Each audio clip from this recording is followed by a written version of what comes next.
মৃত মায়ের গর্ভে 4 মাস থাকার পর শিশু জন্ম। প্রকৃতির এমন বিরল দৃশ্য দেখা গেছে একটি হাসপাতালে।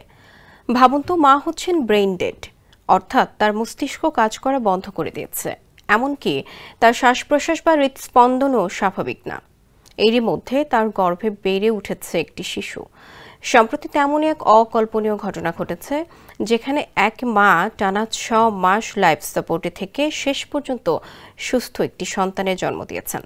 বিস্তারিত থাকছে প্রতিবেদনে। এবছরের ফেব্রুয়ারি মাসের কথা। প্রচণ্ড মাথা ব্যথা নিয়ে হাসপাতালে গিয়েছিলেন এক অন্তঃসত্ত্বা নারী।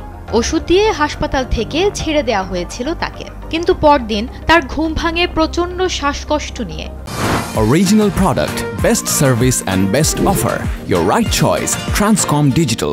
হাসপাতালে নেয়ার পর ধরা পড়ে মস্তিষ্কে রক্ত জমাট বেঁধেছে তার। তখন আর বাঁচানো সম্ভব হয়নি তাকে। ব্রেন ডেড ঘোষণা করা হয় অল্প সময়ের মধ্যেই। জীবনের আর যখন কোনো আশা নেই, তখন ব্যয়বহুল লাইফ সাপোর্টে না রাখাটাই নিয়ম। কিন্তু ওই দেশের আইন অনুযায়ী গর্ভের সন্তানের হৃদস্পন্দন শুরু হয়ে যাওয়ার পর ইচ্ছাকৃতভাবে কারো জীবন থামিয়ে দেয়া বেআইনি। হাসপাতাল কর্তৃপক্ষ আইন রক্ষায় অবিচল ছিল। তাই ওই নারীর পরিবারের অনুমতি ছাড়াই তারা সিদ্ধান্ত নেয় যে সন্তান জন্ম না নেওয়া পর্যন্ত তাকে লাইফ সাপোর্টে রাখা হবে।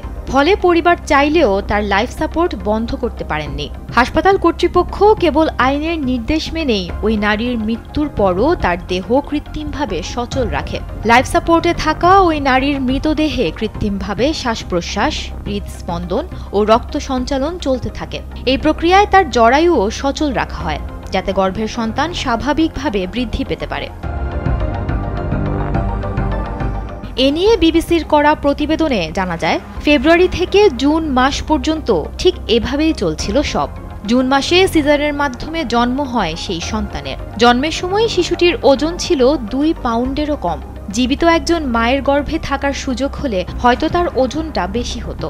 অবশ্য ব্রেন ডেড মায়ের গর্ভে এতদিন টিকে থেকে শেষ পর্যন্ত পৃথিবীর আলোতে যে এসেছে, এটাই অবিশ্বাস্য এক ব্যাপার। শিশুটির জন্মের পর 31 বছর বয়সী সেই মায়ের লাইফ সাপোর্ট খুলে নেওয়া হয় এবং তার শেষকৃত্য সম্পন্ন হয়। অবাক করা এই ঘটনাটি ঘটেছে জর্জিয়াতে। আদ্রিয়ানা নামের ওই নারীর নবজাতকের নাম রাখা হয়েছে চান্স, অর্থাৎ সম্ভাবনা। এমন এক নাটকীয় বেদনাঘন পরিস্থিতিতে জন্ম নেওয়া এই শিশুটির ভবিষ্যৎ কেমন হবে তা সময়ই বলে দেবে। তবে সে এক অলৌকিক যাত্রার সাক্ষী হয়েই এলো পৃথিবীতে। সুমনা মুস্তফা, কালবেলা।